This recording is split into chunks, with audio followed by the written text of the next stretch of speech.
સર્વે શ્રોતાઓને મારા નમસ્કાર. નિસર્ગ મહેતા ખલનાયક મારું નામ છે. દરેક કવિનું કંઈ ઉપનામ હોય તો મેં મારું ઉપનામ ખલનાયક રાખ્યું છે. ગુજરાતીમાં અને હિન્દીમાં હું કવિતાઓ લખતો હોઉં છું.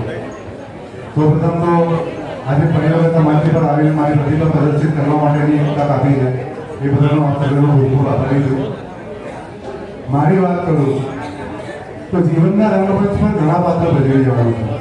કદીક રાજા તો કદીક વિદૂષક બની જાણું છું. વિદૂષક એટલે જોગર. તો જીવનના રંગમંચ પર ઘણા પાત્ર ભજવી જાણું છું. કદીક રાજા તો કદીક વિદૂષક બની જાણું છું. કર્મ કરું છું બધા નાયક જેવા, કદાચ એટલે જ કળિયુગનો ખલનાયક કહેવાઉં છું. તો ધીસ ઇઝ ધ રીઝન હું કેમ ખલનાયક છું.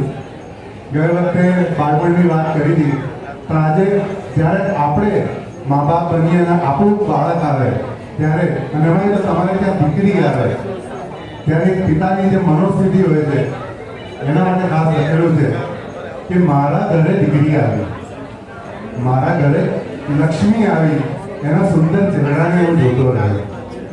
પાપા કહી હાથ પકડી, એણે પહેલી પાપા પગલી માંડી, એના હાથનો એ સ્પર્શ આખા જગતથી નોખો રહ્યો. સમયને જાણે પાંખો આવી, સમયને જાણે પાંખો આવી, યુવાનીની વેળા આવી, એના યૌવનના ઉન્માદને હું જોતો રહ્યો. શુભ પ્રસંગ થાળે પડ્યો ને વિદાયની વેળા આવી.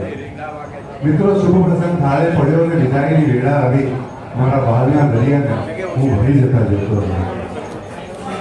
અને છેલ્લે ઘરમાં એ રીતે નાનું બાળક હોય અને આપણે પોતે જ્યારે મા બાપ બન્યા હોઈએ ત્યારે એક જમાનામાં જે પતિ પત્ની હતા એ મા બાપ બન્યા પછી એકબીજાને સમય નથી આપી શકતા.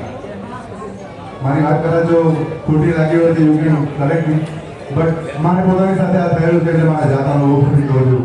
અને જ્યારે આવું થાય ને ત્યારે મારી અર્ધાંગીની, મારી પત્નીને જોઈને મારા મનમાં એક જ વિચાર આવે છે કે મારે ફરી એકવાર અજાણ થઈ તને મળવું છે. મારે ફરી એકવાર અજાણ થઈ તને મળવું છે. પહેલી નજરે ઉતરી હતી તું મારા હૃદયમાં, હૃદયની દિવાલો પર ફરી તારું ચિત્રણ કરવું છે. મારે ફરી એકવાર અજાણ થઈ તને મળવું છે. યાદ છે મને એ સફર, યાદ છે મને આજે પણ એ સફર. હૃદયમાં ઉન્માદ હતો, મારા ખભા પર તારો હાથ હતો. મંજિલોની પરવા કર્યા વગર ફરી વખતે સફર પર નીકળવું છે. મારે ફરી એકવાર અજાણ થઈ તને મળવું છે. તારા ગમા અણગમાંથી હું અજાણ હતો, તારા ગમા અણગમાંથી હું અજાણ હતો, પણ તારી લાગણીઓથી હું સભાન હતો. તારી લાગણીના એ ઘોડાપુરમાં મારે સામે પ્રવાહે કરવું છે.